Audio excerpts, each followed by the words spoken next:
Yo, what is good and welcome back to the channel. So in today's video, we are going to be looking at a few examples of limits in Calculus 1 where x tends towards infinity for the function f of x. So in all of these examples, the function is going to be represented by f of x. Alright, so let's start with example number 1, which is going to be the limit as x tends towards infinity for 1 over x.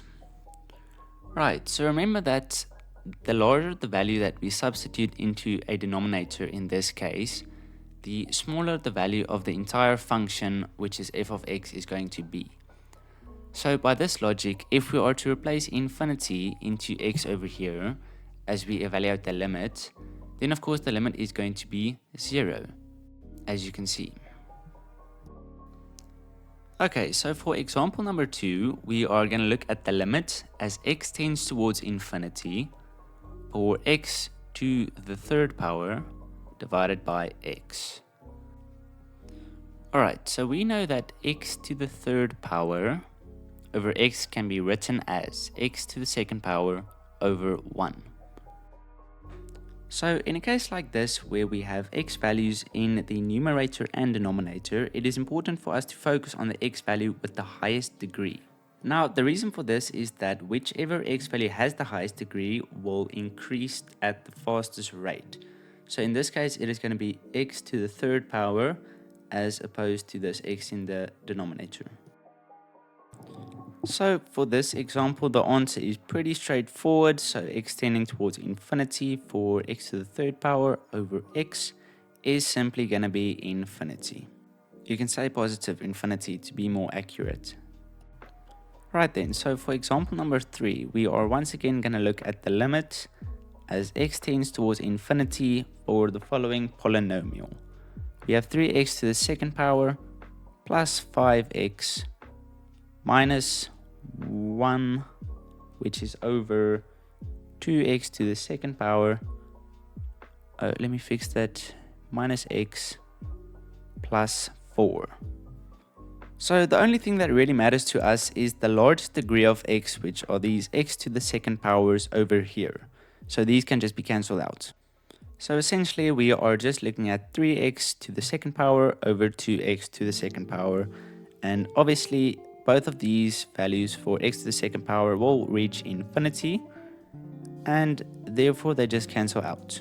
And we get 3 over 2. Therefore, we can say the limit as x tends towards infinity for the function f of x, which is what I just showed you, is going to be 3 over 2. Okay, now we move on to example number 4, which is the limit as x tends towards infinity for 5x to the fourth power negative 2x to the second power over 3x to the third power plus x. So once again, we are focusing on the largest degree of x, which is x to the power of 4. And when the largest degree of x is in the numerator, we are working with a top-heavy function, as you can see in this example. So if you write this out once again, 5x to the fourth power minus 2x to the second power over 3x to the third power plus x. Although we are not supposed to, we can essentially look at this as x over 1 because x to the power of 4 is our largest degree polynomial.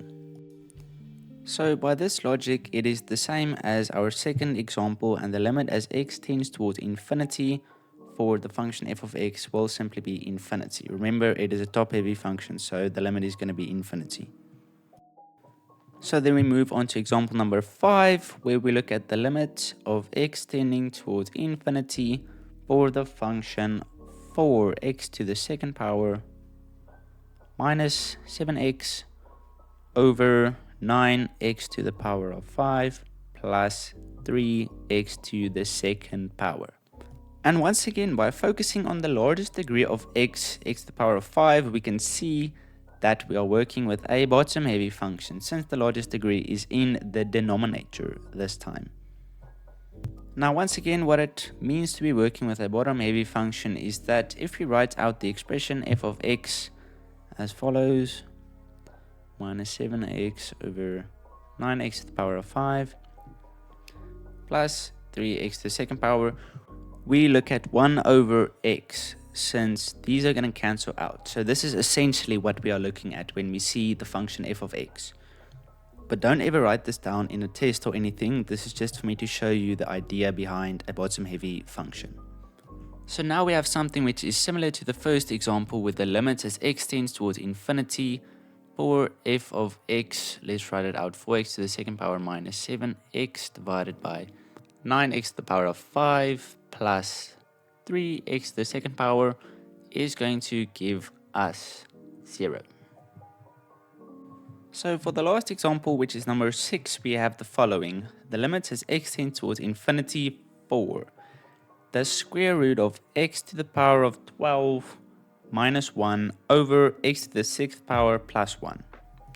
And this is a bit more difficult because we cannot assume that this is a top or a bottom heavy function. We cannot simplify it really without first addressing the root. So that is what we are going to simplify first. Okay, so let's look at the following idea as we focus on the root. So let's multiply both the numerator and the denominator by 1 over the largest power of x, which is x to the power of 6. So in a moment you're going to see how that helps us simplify the function, but first keep the following in mind. X to the power of 6 can be written as the square root of x to the power of 12, which are of course both things that look familiar to us in the function of f of x at the moment. So let's quickly write f of x out. The square root of x to the power of 12 minus 1 over x to the power of 6 plus 1. And now if we do the multiplication, then we are going to get the following. So multiply this by 1 over x to the power of 6 divided by 1 over x to the power of 6. And then this is going to simplify to the following. And remember that the square root of x to the power of 12 divided by x to the power of 6 is 1. Which is this 1 over here minus 1 over x to the power of 6 divided by 1 once again plus 1 over x to the power of 6. And then for these two cases of 1 over x to the power of 6, these terms are going to become increasingly small as x becomes increasingly large, because that is what happens with the denominator, that becomes increasingly large. So we say the limit as x tends towards infinity for the square root of x to the power of 12 minus 1 over x to the power of 6 plus 1 is going to be 1 minus 0 over 1 plus 0, 1 plus 0, and of course that is going to simplify to 1. Alright, that is it for today's video. I hope that you enjoyed and that you learned something new today. Please let me know in the comments if there's anything that you would like me to do differently, any ways that you think I can improve, and what you thought of the video. Have a good day and thank you for watching. Goodbye.